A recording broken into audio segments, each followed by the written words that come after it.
On a déjà vu des couples qui sont comme ça, où s'ils sont dans la plage, je ne sais pas où, dans le sud de la France, c'est les compagnons qui se prennent la main, il n'y a aucun problème en public. Et quand ils vont une plage à côté de la Guinée, on ne comprend pas, il y a...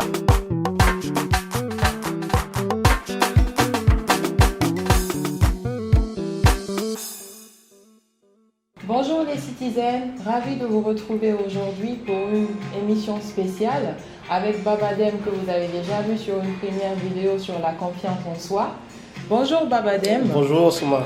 Comment ça va? Ça va très bien et toi? Donc comme d'habitude c'est un honneur de t'avoir encore une fois. Merci. On va introduire un sujet aujourd'hui très important qui est le regard des autres. Mais avant, je te laisse t'introduire à ceux qui ne t'ont pas encore vu.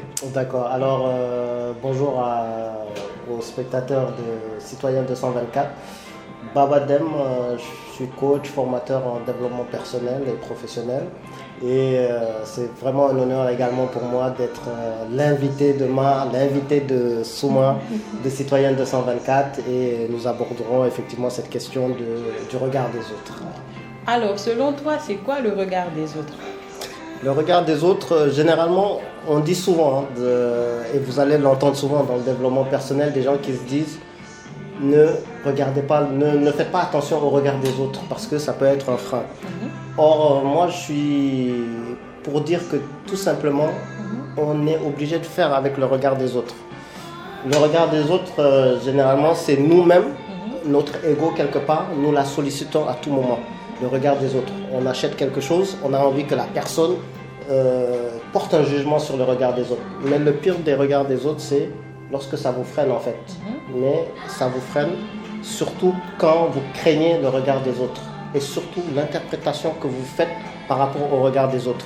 Il y en a qui ne vont pas oser faire quelque chose parce qu'ils se disent tiens, ça ne sera pas bien ou je serai mal vu. Et ça, c'est vraiment freinant, mais sinon, au niveau du regard des autres, on doit faire avec et nous sollicitons nous-mêmes le regard des autres. Donc, qu'on craigne le regard des autres, ça c'est de la pire des situations. Mais souvent, le regard des autres aussi peut nous rassurer en fait. C'est comme l'enfant quand il grandit, il cherche à avoir toujours l'approbation de ses parents et donc faire des choses par rapport aux parents. Donc en réalité, il nous faut des limites. Il faut savoir où se placer parce qu'il y a un côté négatif, Absolument. Il y a un côté positif. Absolument. Mais comment est-ce qu'on peut vivre paisiblement? Parce que des fois, on fait des choix de vie qui ne plaisent pas forcément aux autres, mais qui contribuent, nous, à notre bien-être.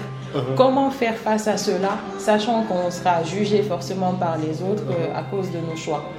Pour moi, c'est par rapport au regard des autres, c'est l'estime que vous avez de vous-même en fait. Et bizarrement, lorsque vous vous projetez, c'est la manière dont vous allez projeter vos regards et l'interprétation que vous allez faire des autres qui vont porter un jugement. On va prendre un exemple. Vous connaissez la tradition ou alors vous vous dites que... On va prendre un exemple tout simple. J'ai envie que mon compagnon me prenne la main dans la rue. Mais je sais que ça sera mal interprété. Il y a l'autre personne qui, dans d'autres circonstances, d'autres environnements, prendra votre main sans problème. Mais quand il se trouve dans un autre contexte, il va faire semblant de ne pas vous prendre la main, d'effacer parce qu'il y aura le regard des autres, selon les niveaux. En fait, pour moi, il faut être juste à l'aise avec soi-même et accepter les conséquences. Et c'est souvent un choix. Si vous n'êtes pas à l'aise, dans ce cas, ça va être la fuite du regard. Et ça, pour moi, c'est pas une bonne chose parce que vous allez vous limiter au regard des autres et vous n'allez pas vous épanouir. Et forcément, vous serez jugé en bien ou en bien ou en mal. Quel qu'il en soit, faites un choix. Mais surtout, lorsque vous faites un choix, soyez responsable de vos actes. Donc, soit vous êtes mal à l'aise par rapport au regard des autres, et ça, on n'y peut rien, il y a la personnalité aussi, de dire à la personne, je ne serai pas à l'aise par rapport à ça. On a déjà vu des couples qui sont comme ça, où s'ils sont dans la plage, je ne sais pas où, dans le sud de la France, c'est les compagnons qui se prennent la main, il n'y a aucun problème en public. Et quand ils vont une plage à côté de la Guinée, on ne comprend pas, il y a l'autre qui fuit ou qui se met à marcher devant l'autre.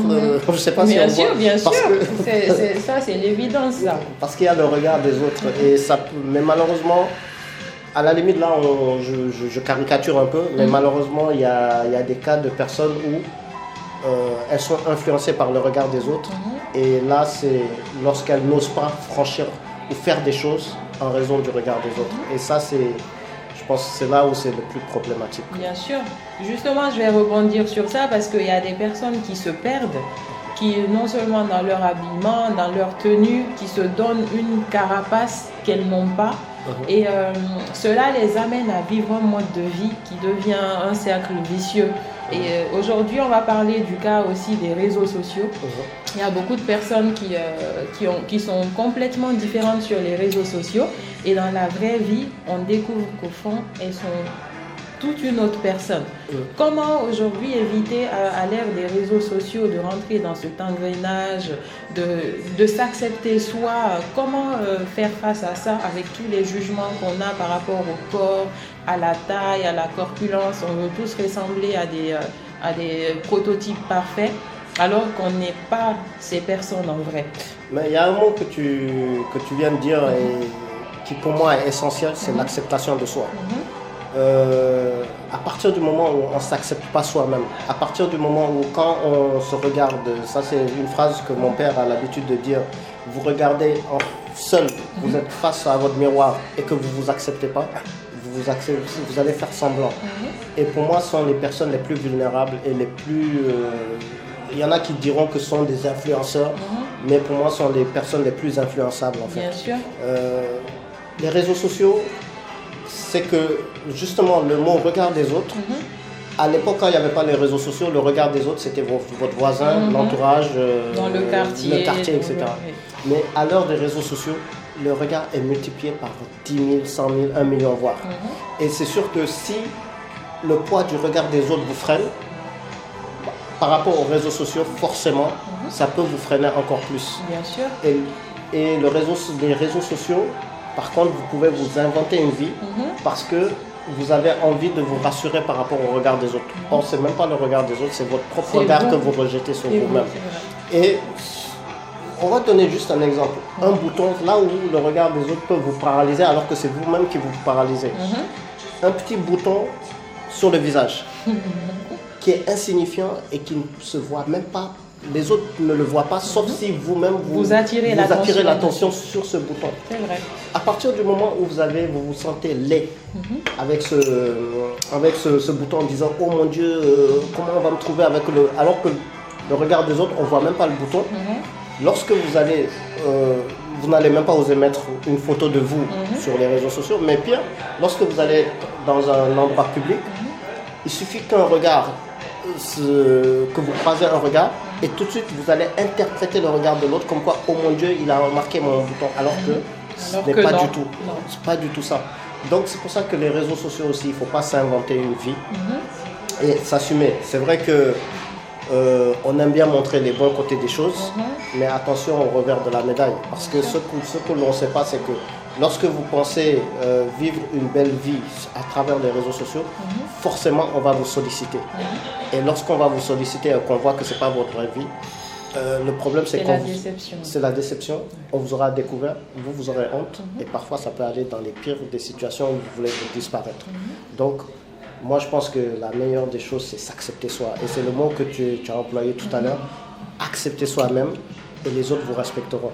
Bien sûr. Mais s'inventer une autre vie, mais on ne va pas vous respecter en fait. Et on connaît maintenant les réseaux sociaux et c'est la pire des choses. Mais acceptation de soi, je pense que ça, c'est la meilleure des choses. Et confiance en soi aussi. Absolument. Tout est compris dedans. Absolument. Si vous avez confiance en vous, mais forcément vous n'aurez aucun problème par rapport au regard des autres. Et vous dégagez quelque chose qui fait qu'on vous trouve beau, on vous trouve vrai, on vous trouve... Mais le charisme vient de là même. Bien sûr. On vous voit, en fait, si vous êtes simple, on vous accepte, on sait qui vous êtes. Et à partir de là, on vous accepte comme tel. Bien sûr. Et vous n'aurez aucune arrière-pensée. Mais lorsque vous ne vous acceptez pas vous-même, Le problème, c'est que là où vous partirez, vous allez penser qu'on vous juge. Et c'est là où le regard des autres, pour vous, sera pesant, alors que les gens ne vous regardent même pas. C'est vrai. Et donc, du coup, le mot, c'est vraiment ça. Accepter, s'accepter. Et surtout, pendant qu'on parle des réseaux sociaux, regardez bien l'unanimité. Il faut accepter que vous ne ferez jamais l'unanimité. Et le problème, c'est que lorsque vous faites un post sur les réseaux sociaux, il suffit que, le pire des gens, vous pouvez vous habiller, je parle surtout des jeunes filles adolescentes, qui vont poster dans une tenue, on va dire, peut-être vulgaire, sur les réseaux sociaux. Comme par hasard, ce jour-là, elle aura plus de je ne sais combien de likes. Comme par hasard. Bien sûr. Il suffit que sur le nombre de ces likes, souvent il y a des pervers, des hommes, ah super, tu es mignonne, ou d'autres qui vont lui dire. Et à un moment, sur je sais pas moi, sur 100 commentaires, il suffit qu'il y ait 3 qui disent mais elle s'est pris pour qui, ou en tout cas un commentaire négatif, vous allez vous focaliser sur ce commentaire négatif pour avoir un complexe finalement, alors que peut-être qu'il y a 100 qui vous diront que vous êtes bien, des choses comme ça.